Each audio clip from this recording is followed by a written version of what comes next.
Hi, this is Sarah, the Artistic Director of That Showbiz Theater Project. I wanted to welcome you to our production of You Become the Person You Believe You Are by Luke. This production is a part of our Flip the Stage initiative, a partnership between That's Showbiz Theater Project and Flip the Script, and funded by the York Region Arts Council. Flip the Stage is a project that supports community members who have faced incarceration and been challenged by addiction in telling their stories and creating them into virtual plays. Through this process, theater and storytelling become tools for healing, transformative justice, and social change. We want to express our gratitude to the original storytellers and creators of this land, whose storytelling and performance is the basis of our understanding of theater today. This land that continues to hold and support us as we meet virtually is the traditional territory of many nations, including the Mississaugas of the Credit, the Anishinaabe, the Haudenosaunee, and the Wendat peoples, and is now home to many diverse First Nations, Inuit, and Métis people. As our knowledge and understanding of storytelling, theater, and performance is rooted in Indigenous knowledge and work first, we recognize our ongoing responsibility to learn, unlearn, and actively support these communities. We welcome and invite you to think about how the land you are currently on has supported you during this time of isolation, and how you can learn, unlearn, and support Indigenous communities with us. We welcome you to use the comments to let us know where you are watching from, and if there's any way you wish to acknowledge the land you are currently on. Please be advised that this production deals with themes of violence, drug use, descriptions of suicide, and coarse language that some may find offensive. And this production is not recommended for young children. As the content in this production can be triggering for some viewers, we want to remind you to take care of yourself and that you are welcome to pause the production and come back to it later at any time. Thanks for taking this journey with us.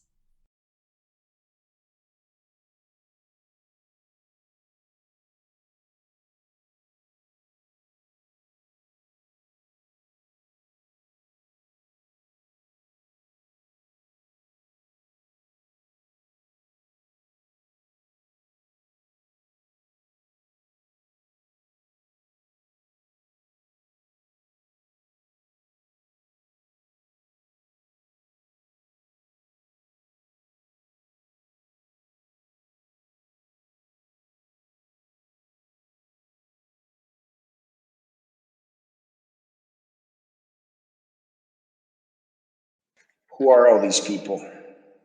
How did I get here? How the hell am I getting out of here?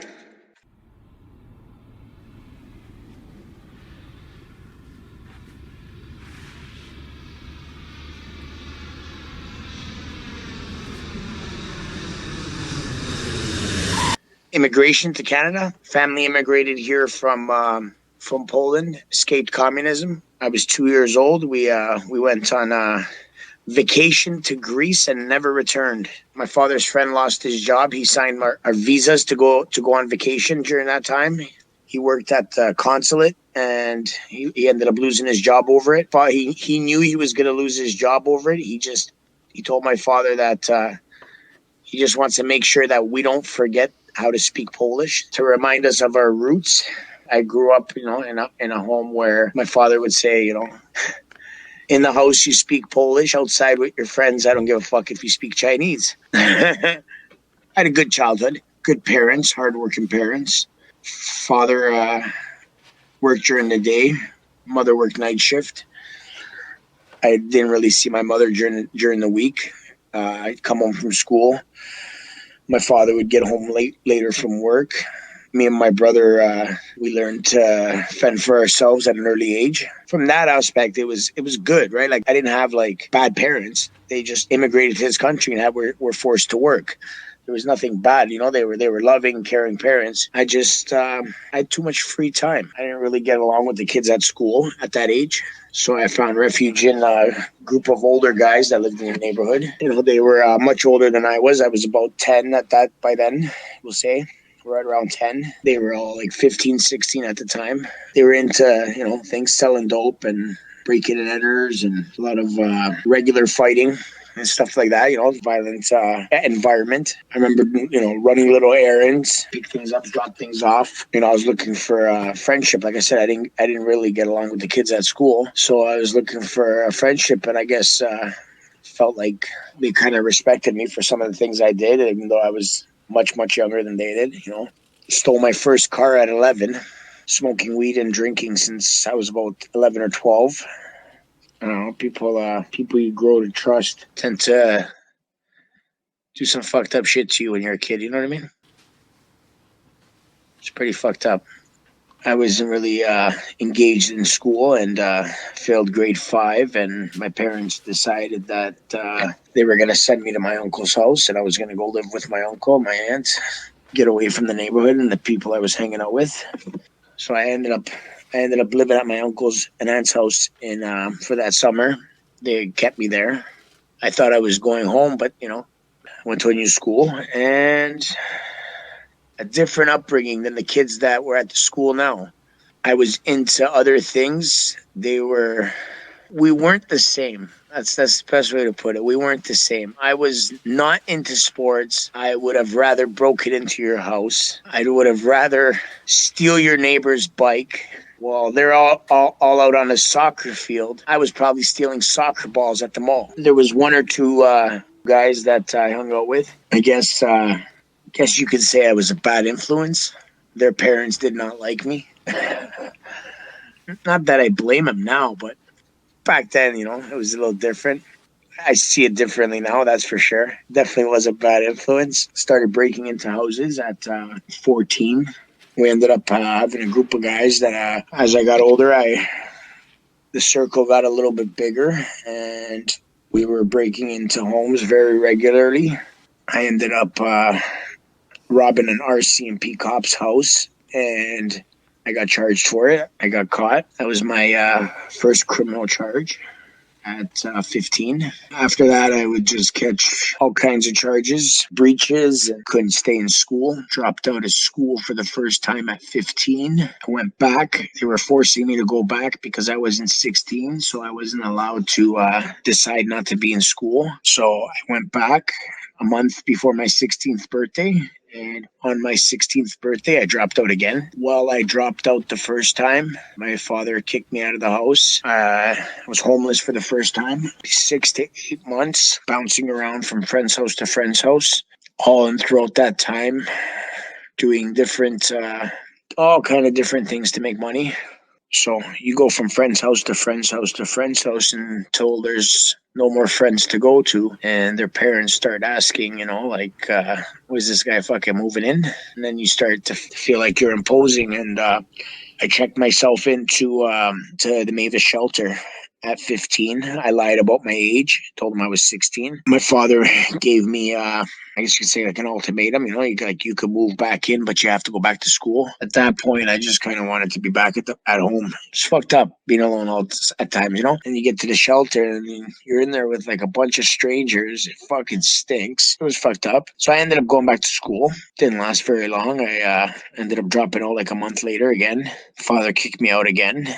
By then, I was like almost 17, somewhere between the age of 16 and 17. And I've accumulated all kinds of charges and conditions. So I've spent my first time in jail at about 16 years old. And I came out, and then things got good for a little bit. Got a job, a real job, and started working construction. About 18, I got my own place. I met Megan. We were selling pills together. And shortly after I met her, she was pregnant, probably about a month into the relationship. Before I knew it, I was sniffing more pills than I was selling. My daughter was born October 19th, 2008. That was the first time in my life I experienced tears of joy. I had no idea what those things were. Before that, I couldn't wrap my head around why somebody would cry out of happiness. I just couldn't understand it. It made absolutely no sense to me until the day she was born. And I experienced tears of joy for the first time in my life. And it was actually quite remarkable. So that definitely goes down as a good day for me in my life. After she was born, I decided that I no longer wanted to do drugs. I sought out a methadone program. That lasted 16 months of no chemicals. I didn't do cocaine. I didn't do any chemicals. But throughout that process, I learned what heroin was. When I initially relapsed, I was sniffing heroin. It was cheaper. I wouldn't get sick as often, so it cost me less money for a short period of time. Eventually, I would end up doing more and more and more. I lived in this building. There was this guy in the building. I was spending at that time, I don't know, I'd say about $200 a day on sniffing heroin at that time. And I had a car, so I would drive to go get dope every day. And the guy upstairs in the building would come down every day before I would leave and give me $40, $60. And he'd say, okay, because instead of riding his bike to wherever he had to go, he'd just say, here, you're going to grab me something, bring it back for me. So yeah, no problem. I was spending like, $200 at least, if not three sometimes. And this guy would spend $40, $60. And in the morning, I'm fucking dope sick. And this guy seems okay when he's waiting for me to come back. And I said to him, how the fuck do you only spend $40 and you feel fine? And he says, it's because I shoot it. So I got curious. Some time passed, I would go up there. And one day I was up there and I saw him doing it. I asked him, hey, you have more needles? And he goes, yeah. I said, fuck, here, stick one in my fucking arm. I knew at that moment that I was never going to put another drug in my nose again, like instantly. And from that day on, everything went in my arm. It didn't matter what it was. It all went in my arm. And about 5 or 6 years would pass, and the relationship with my daughter's mother was toxic from the get-go. But at that point, it was just horrible. We ended up separating. She would keep my daughter away from me. She still does to this day. And I would spend the next 3 years again on the street. So there is like a significant event that I didn't really talk about. I don't normally like to, but I will. And that would be my mother. Her story ends just before my daughter's born, so I'll go back a little bit. My mother was my best fucking friend growing up. She was the type of mother that she would do things to help me behind my father's back against his wishes. He would kick me out, and she would sneak me in the house during the day when he's at work. Give me some money. Maybe she was, I guess you can call it enabling at the time, but I love her every minute for it. What can I say? She made things easier for me. She would sneak me into the house when he's gone. I would throw me a couple of bucks and be like, hey, you gotta get the fuck out of here before your dad gets home, or she's gonna hear it. I'd get arrested. She would come bail me out. My father always said, if you get yourself in, you can get yourself out. She'd come bail, I'd stay a couple of days sometimes, and she'd sneak away and come bail me out. Make up a story of how I got out. Meanwhile, I'm on 3 different bail orders, and I'm never coming again. A week, 2 would pass, and she'd always show up. My mother wasn't very happy near the end with the relationship with my father, and she's raised very old-fashioned, till death do us part, and she tried to kill herself multiple times. I remember one time she was in a coma for a week, and I remember the doctor telling us that it's a matter of time before she succeeds to, get ourselves prepared. Yeah, I remember walking in the house, and just as I walked in, I remember seeing her eat a handful of pills, sticking a pen down her throat, throwing her up in the middle of the living room. So then the next time she succeeded. The last time I saw my mother, I pulled into the driveway at the house where we lived at the time, and she was at her car with her keys in her hand, trying to get in her car with half a bottle of Bacardi already half done. And my mother didn't drink very often. When she did, it was on special occasions when people came over, couple glasses of wine, not very much, once in a while, to see a bottle of Bacardi in my mother's hand, like a 40-pounder or something like that, and it was already half done, was definitely not a normal scene to see for my mother. My father, on the other hand, that was just a regular day. My mother, on the other hand, was not. So I jumped out of the car and I said to her, where are you going? She's like, I'm going for a drive. I said, no, you're not. I'm not going anywhere. And I took the bottle from her and I took her keys. I went upstairs into the house. She stayed on the driveway. I hid her keys. I came outside and she was gone. She was missing for a month. In a missing persons investigation, after 28 or 30 days, they treat it like a homicide. And after being missing for a month, they found her body 150 meters from the house. I must have walked by that spot like 10 times easily. We lived in like this dead-end street. There's a bridge that went into the park. On the other side of the basketball court was like this forest area, ditch, whatever. And then the train tracks on the other side. She crawled in under what I would call like an umbrella tree. That's the best way to describe it. It's kind of shaped like an umbrella and it comes all the way down to the floor. She kind of crawled in under it, tied a string around her neck and choked herself out. I walked by that spot like fucking like at least 10 times for a month. And I don't know.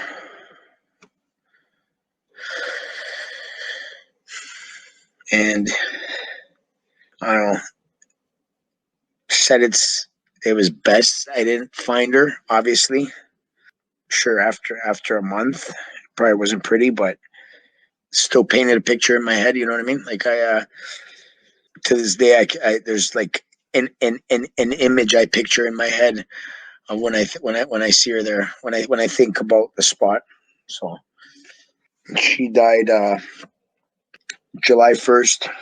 My daughter was born in October. She was so excited when she knew Megan was pregnant. And it's so weird. I see like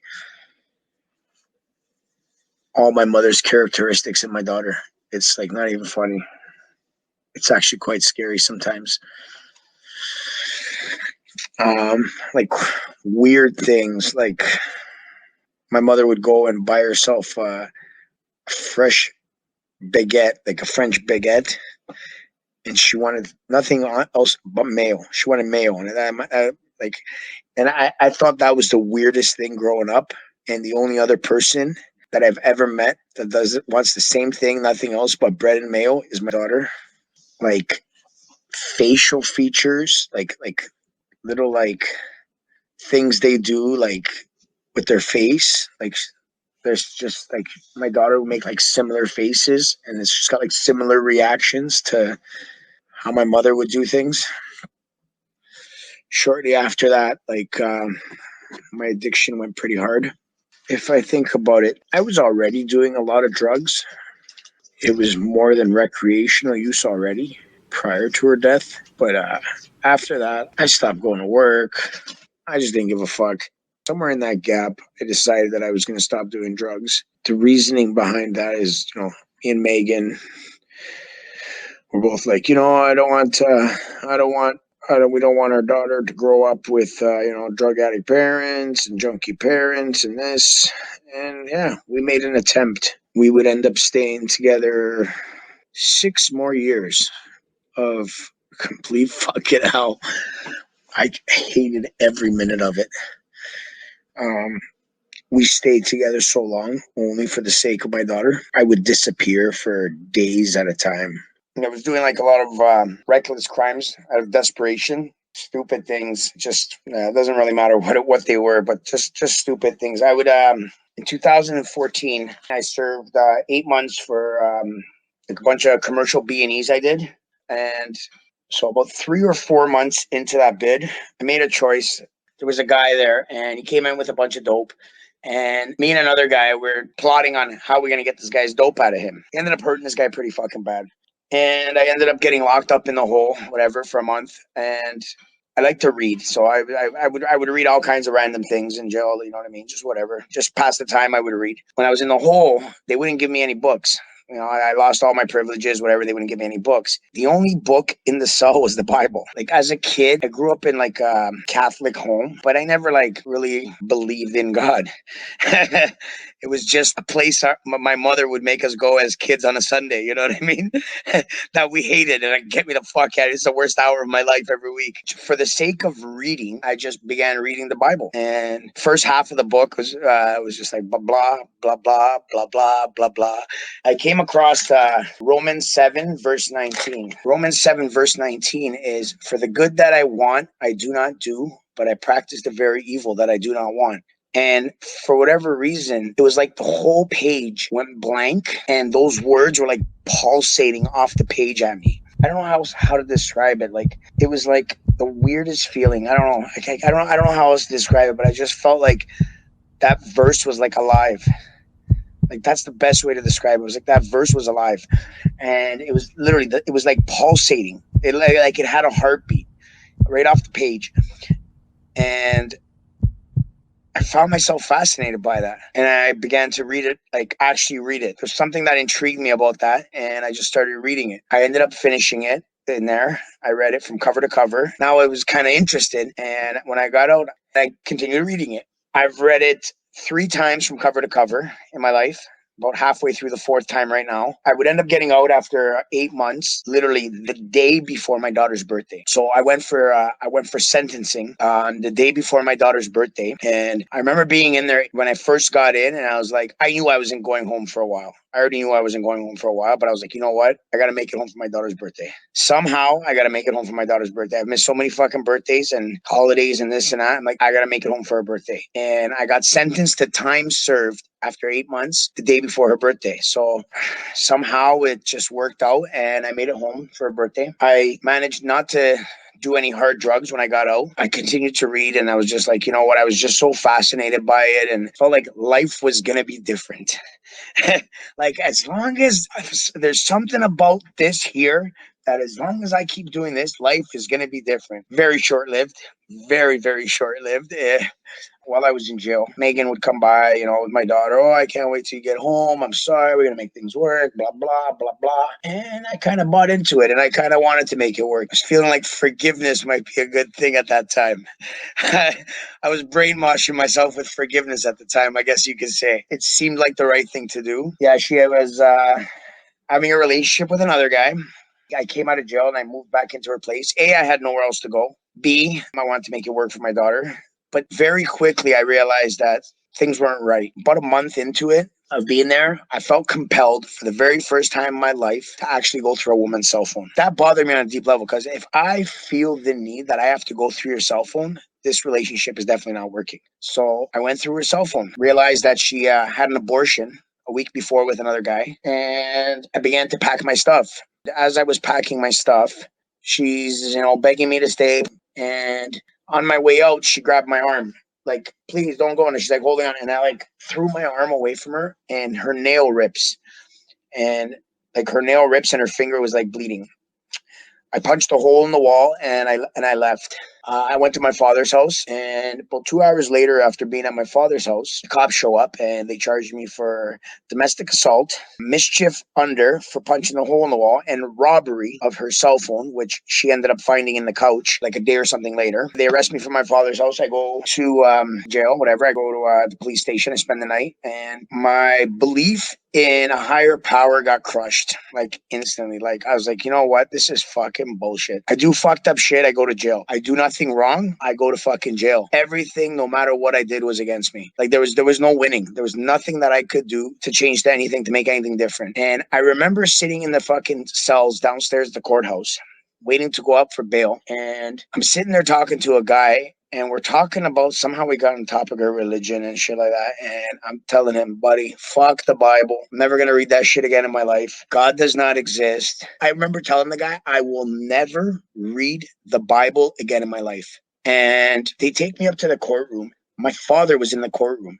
And my father's never, prior to this, ever showed up to any one of my court dates in my whole entire life. From the very first time I got arrested at the age of 15. I'm going to say I'm about 29, 30 years old at the time. And he's never shown up. You know, he's always been, you get yourself in, you'll get yourself out. Fucking hated him for those words for a long time. I've grown to appreciate them though.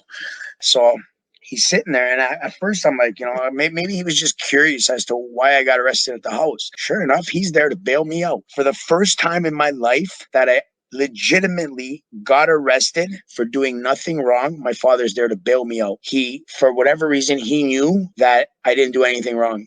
I'm on this, fuck God trip and fuck the Bible trip, but he's there to bail me out. So I go downstairs to pick up my property because I got to go down to the basement at Brampton Courthouse to pick up my property. And I get out of the elevator. Inside the property pickup room, there's this Filipino girl, and she's got this mole on her face. Her name was Anna. I'll never forget her face. Like, I'll never forget her face in my life. Like, I wish I could run into her today. And as soon as we make eye contact, she starts crying. I walked up to her, and I'm like, are you all right? And she puts her arms around me and whispers into my ear. She goes, "Don't you ever stop reading the Bible." And I burst into these hot tears running down my face. I stepped back and I said to her, I said, why'd you just say that to me? She goes, "I don't know, but something inside of me told me that you needed to hear that." And I was like blown away. I was like, I've never in my life experienced anything like that. I walked out of that courtroom like floating, like literally floating. Wow. It was like some God presence literally just spoke to me through this girl. And I was like convinced, wow, there's something there. My heart is racing right now just talking about it. Like, I'll never forget this girl's face. She made me feel so like light, without any worry. Doesn't matter what happens, it's all gonna be okay. Didn't matter. Nothing mattered at that moment. Nothing. None of it was important. None of it. I didn't give a fuck. I was going to jail, wasn't going to jail. None of it mattered. None of it mattered. It was like whatever. I call it God dope because I've never felt so high in my life. I was on God dope. That's what I was on. So I get back to my father's house, whatever, and I'm telling him all about this, and he's like, "You're a fucking weirdo." My father's like, out of all the years he's known me, he's never heard me talk like this. So I get to his house. I'm like, you know what? I need something different. I need to change. I need to get the fuck away from here. This is the only way it's going to work. I got to get away from everybody, this, that, whatever. 2 days later, his friend calls him and says, hey, I need a couple guys to go out to Saskatchewan, Regina to work. I'll pay for the flights. I'll pay for the housing. And all they got to do is pay for their own food. I said, sure, sign me up. Where do I sign? Let's go. Let's get the fuck out of there. So like 3 or 4 days later after, I'm on my way to Regina. I was out there 5 months. First like 2 months, I was okay. I was still kind of riding that wave. And then I got bored. Started going to the casino over there, meeting people.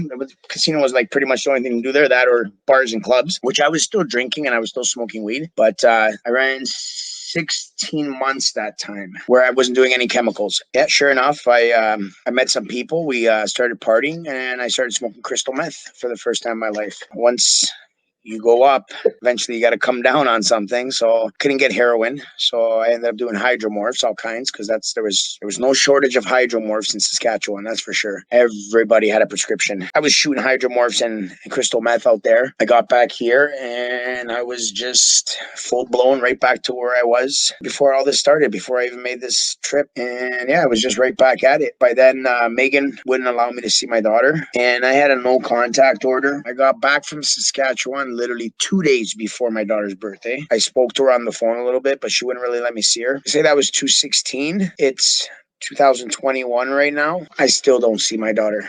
I spent last year prior to COVID on supervised access visits that I had to like really fight for. But somewhere in and around that time, I was supposed to have a court date for family court. And I ended up getting arrested like a few days prior to the family court date. So I never made it to family court. She ended up getting granted custody, which I was never after custody. I just wanted to be able to see my daughter regularly.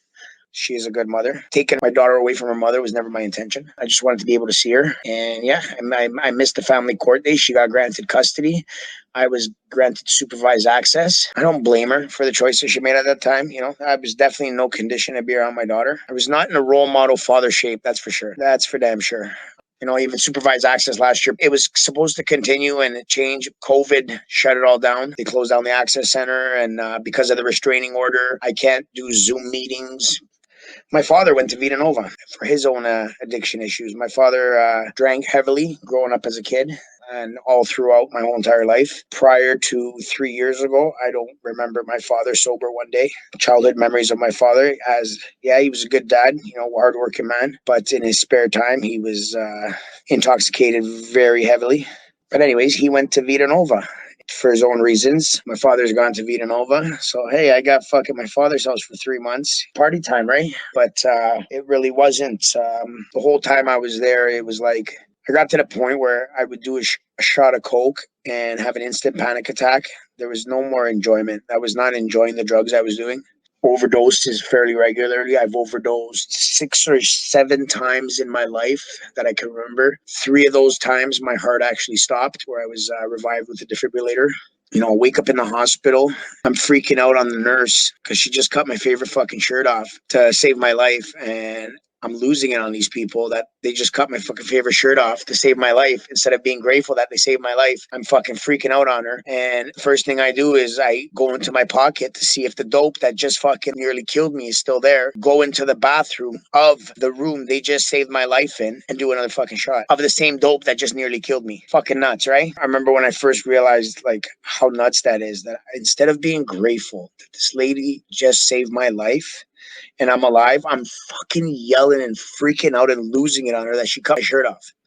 And that I gotta walk to go steal a shirt right now because I don't have no other shirt to wear. Now I gotta go to the mall with no t-shirt on with my jacket over and then go steal a fucking other shirt. So my father's gone and I'm on the run. Got a warrant for my arrest. So the cops come by my father's house as usual. They looking for me over there because that's one of the known addresses where they come look for me. They can knock on the door all they want. I'm not answering the door.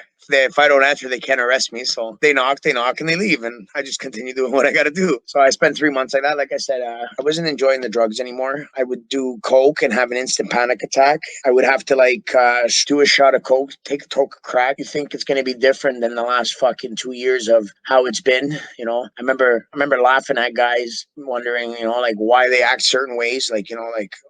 Why do you get like that? Buddy, there's nobody coming. You know what I mean? What are you so paranoid about? Why are you looking on the floor? You didn't drop any crack rocks. Meanwhile, you become this person that you're laughing at. Literally, you just wake up one day and you realize holy fuck, I am that fucking guy I made fun of 3 fucking years ago. And it's bad. I remember one day I got up and I went into the bathroom and I looked at myself in the mirror.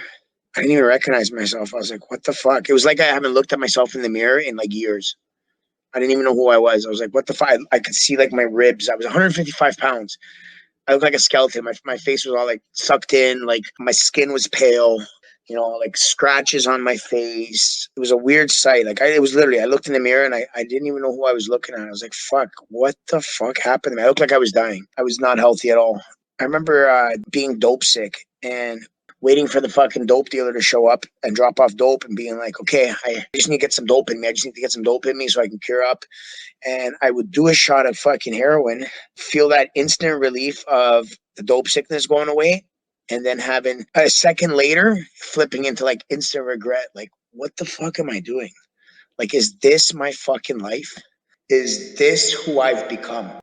And I'd sit there and I'd think to myself, what am I going to do here? How the fuck am I going to change my life? What can I do here? And I had no idea. I didn't know anything different. I knew how to fucking commit crimes. I have over 70 convictions throughout my life. I've had over 200 charges in my life. I've managed to beat quite a few of them, but I have 70 convictions that I was not able to beat, obviously.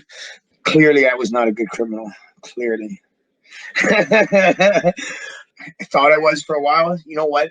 And it's fucked up because I was doing a lot of crime and I didn't really start catching convictions until I'm going to say about 26, 27 years old when I started doing opiates. It was when I started doing crimes out of desperation and stuff that I didn't put any thought into. It was just a matter of I need the fucking money and I need it now because I need to get some fucking dope in my system. You could say I became a sloppy fucking criminal, and I just didn't give a fuck. It was just about, I got to get some fucking money, and I got to get it now, and I don't care what I do to get it. So my father's at Vita Nova. He knows I'm staying at the house. He's not happy about it, but he knows I'm staying there. He's telling me about this place, and he says, come by here, come by here. You should see the birds that are here. You should see the birds that are here. That's what he's telling me every time he talks to me. Come see the birds.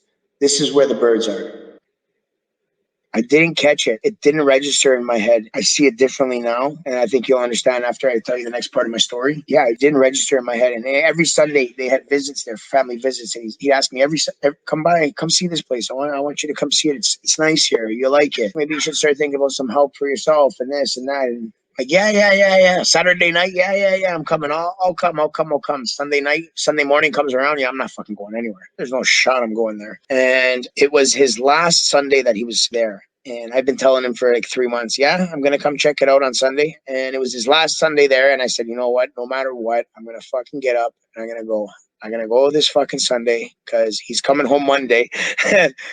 I got to go visit him at least once in his 3 months that he's there. So I went and I met a few guys that were in the house at the time, and they told me a little about it. I met this one guy at the front door, and he was there like 6 or 7 months at the time. And turns out we had a similar fucking background, and he's, saying nothing but good things about it. So I left, and I guess the seed was planted, but nothing was like guaranteed. Like, yeah, I'm coming back. It was nothing like that. So it was like the thought was there. And now a week passed because my father was coming out the following week. So I get a phone call from my father the last week he's there, and he's like, maybe you should schedule an assessment. And I'm like, yeah, okay, I'll do that. That's okay, I'll do it. At that point, I was already kind of open to it. I was like, yeah, I'll schedule the assessment. And he's like, okay. So Christina calls me. She's like, do you wanna schedule Monday at 10 a.m.? And I'm like, no. Do you have an afternoon appointment? Because 10 a.m. Are you fucking kidding me? She's like, okay, how about Tuesday at 2? I'm like, all right, Tuesday at 2 works. It was like 3 weeks down the road or 2 weeks down the road. Now, my father comes home. I have to leave because, the cops are coming, and they've been coming every day, knocking on the door at least once a day to see if I'm there. When my father gets there, I have to leave. So I go to stay at this girl's house. While I'm there, we're continue doing what I'm doing. But in the back of my head, I'm thinking about this rehab place, this assessment thing I'm going to. And the whole time I'm thinking about it is like, how is this going to be different? How is this going to change my life? What am I going to do differently? That's all that goes through my head. What's going to be different and how is it going to be different? I don't know anything fucking else. I've been doing this my whole entire life since I was 10 years old. I don't know any other fucking way to live. I really don't at that point. So February 4th, 2018, I wake up to this guy showing up that I grew up with. I've known him for many years. He comes over to the girl's house, and he's got a ball of Coke and a ball of crack in his hand. And he's like, hey, you wanna toke? And I say, yeah. So I wake up, I'm like half asleep. I put the pipe in my mouth, and I go to take a toke. And just as I light it, I felt like this feeling of like disgust come over me. And it was a Sunday. First off, it was a Sunday. It was a Sunday, and I was scheduled to be at Vita Nova for my assessment on the Tuesday. So I wake up probably about 9 or 10 in the morning, and I take this toke, and I feel like this feeling of disgust just come over me. And I put the pipe down, and I look at this girl, and I've had this conversation with her for the last week and a half about what am I going to do, what's going to be different, just kind of telling her a little bit about what the fuck's going on. So she had an idea. And I look at her and I said, you know what? I have no idea what the fuck I'm going to do, but whatever it is, it's not fucking this. And I got up, I fucking grabbed my stuff, and I walked out of the house. And I'm walking down the fucking street. In my head, there's this voice. Okay, so I knew I had to go turn myself in because I'm on the run. That was the first step. I knew I had to go turn myself. I've never turned myself in my life. Never. Like, if they want me, they got to come fucking find me. So I'm walking, and I'm hearing this voice in my head, and it's saying, buddy, if you don't do this today, you're never going to help yourself. The sense of certainty of that it had to happen today, and it could not happen tomorrow. It could not happen a week from now. It had to happen that day. How scary the feeling of knowing that you could never help yourself if it didn't happen that day, the way I was hearing that voice telling me that you're never going to help yourself if you don't do this today. Never. That word never was like so powerful to me that moment. But sure enough, I'm walking to go do what I always do. I just woke up. I have no dope in me. I'm going to be sick in a few hours because I don't have any dope in me. And where am I going? I'm on my way to go do a robbery so I can get some dope in me. These shackles on my arms, they represent heroin. So I read this book in jail. It's called We're All Doing Time by Bo Lozo.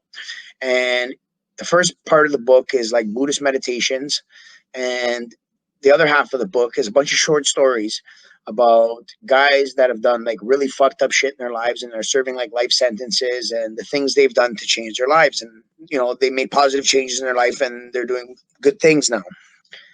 And on the cover, there's a picture of a shackle that flows into three birds. They're like these little, like, I don't know, pigeons or fucking doves or something. And I was like, nah, I like this thing, but I gotta have hawks.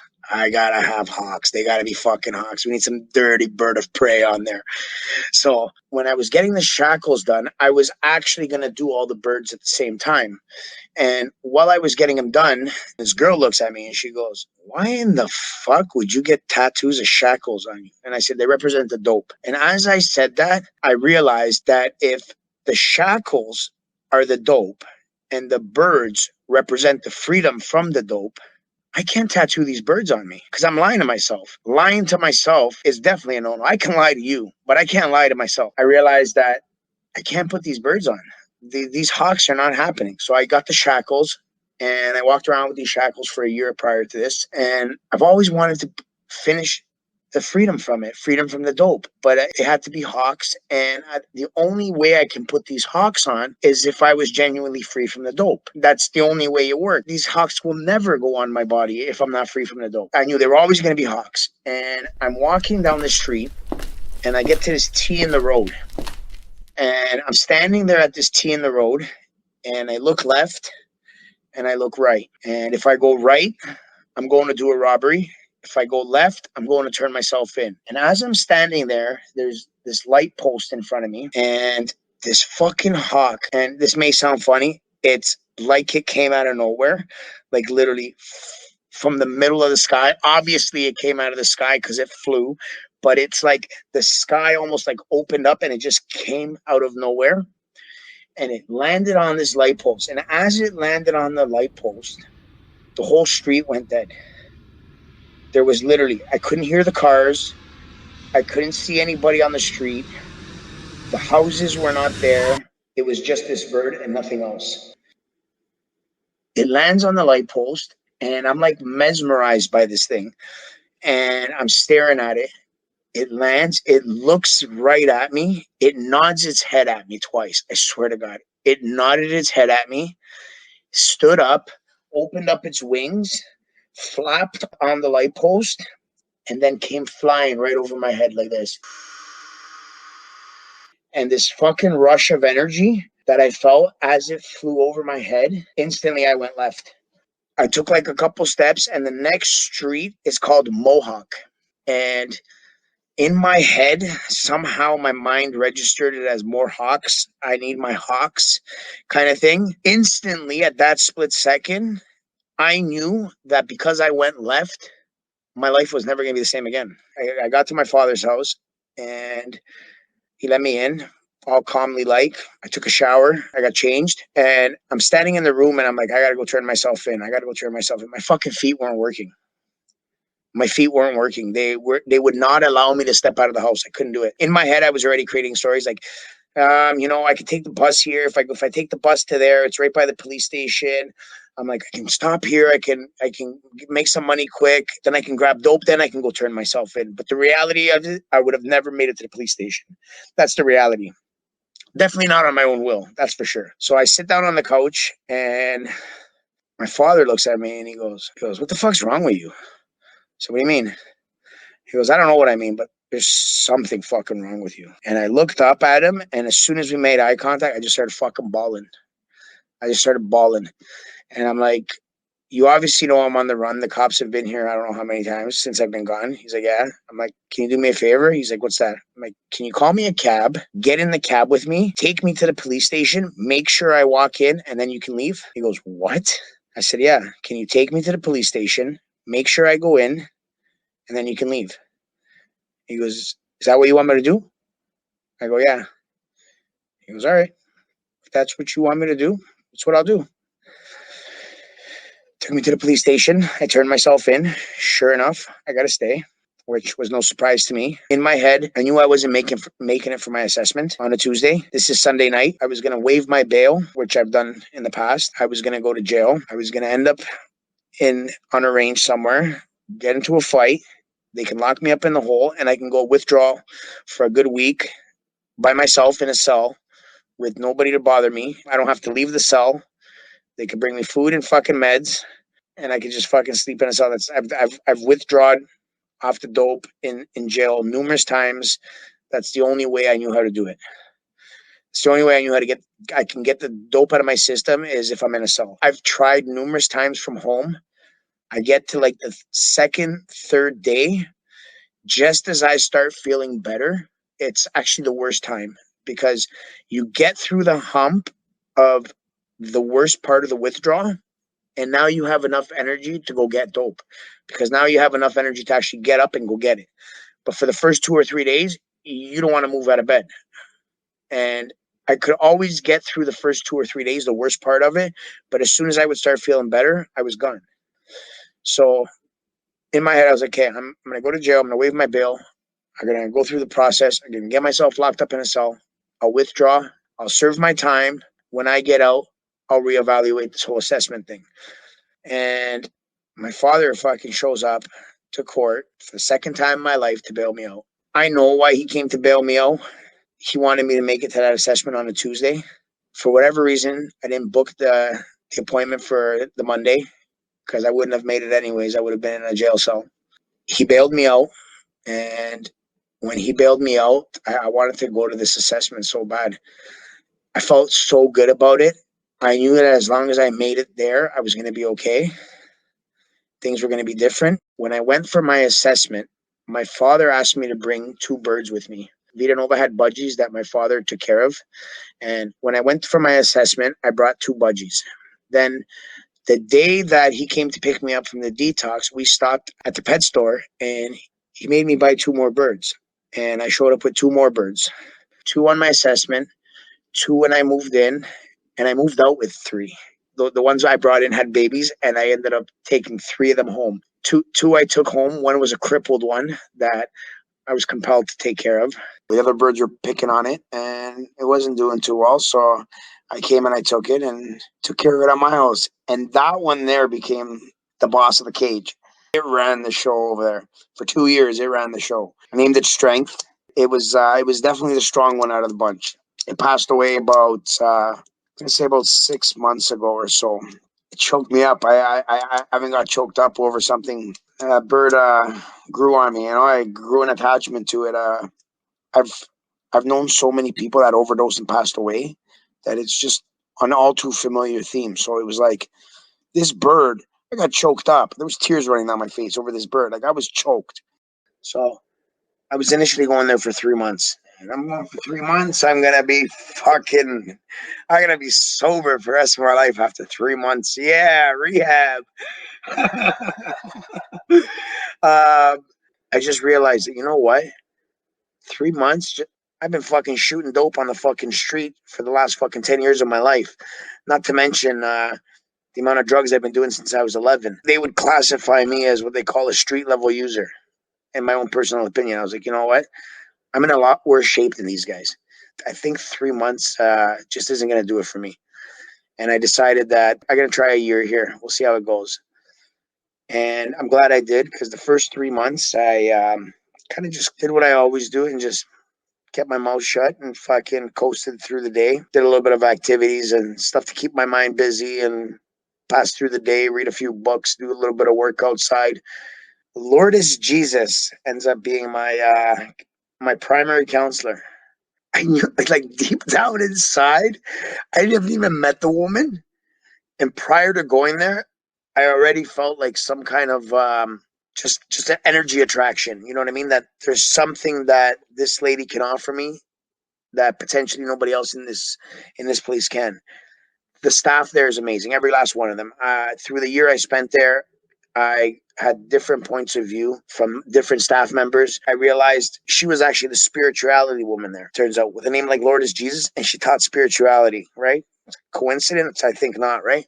I ended up realizing that when there's certain things that I'm dealing with in my head, I learned to know that which counselor can potentially help me out best. When it was like the personal stuff that's in my fucking head, I would go to her. When it was the clinical terms and what would a doctor call what I'm going through kind of thing. There was another counselor. Her name was Jess. She helped me out quite a bit. Cause had a lot of experience. I for the longest time I stayed away from Cause for whatever reason. I remember they were like choosing my primary counselor, and I'm like, you know what? I don't care as long as I don't get Cause. I don't give a fuck. I don't care who they give me as long as they don't give me Cause. And near the end, I actually regret it. I wish I spent more time talking to Cause. He's got a lot of real life experience. He's lived addiction. Yeah, he's got a lot of wisdom, that man, and he always knows how to say something at the right time that really gets my fucking wheels turning in my head. Question some of my behaviors and question some things that I'm doing. And he didn't even know he's doing it half the time. Sometimes just in a random group, the topic of that group is kind of what I'm going through in my fucking head, and I don't really share it with anybody else. I just keep it inside and just work through it inside there. But it all just seemed to time out well for me. Sometimes a lot of things I was going through just seemed to time out well with the things that were the timing of the curriculum in the program there. I've got literally every single day I spent in that place recorded. I started writing a journal. Something compelled me to start writing. And it's funny, you're not going to believe this, but the very first journal I wrote was about the birds at the detox center. They made me put out these bagels that were these old bagels to feed the birds out there. And there was this one fucking bird there the whole time. There was like 15 bagels out there, and it was the only bird there. And I remember sitting there thinking, like, this little fucking guy is gonna eat like a champ for days. You know what I mean? And obviously that wasn't the case. A couple hours later, I came out there and there was literally like 40 fucking birds just going nuts. And I thought to myself, this it's not a greedy bird. He went to go tell all his buddies, and like, hey, the party's over here, guys. Let's go buffet. And I actually wrote about that. That what was going through my head about what I was thinking about this bird. That was the very first journal I wrote. That was 4 days before I showed up to Vita Nova. For whatever reason, I was compelled to just write about every day after that. And I spent the next year and a half literally documenting every single day.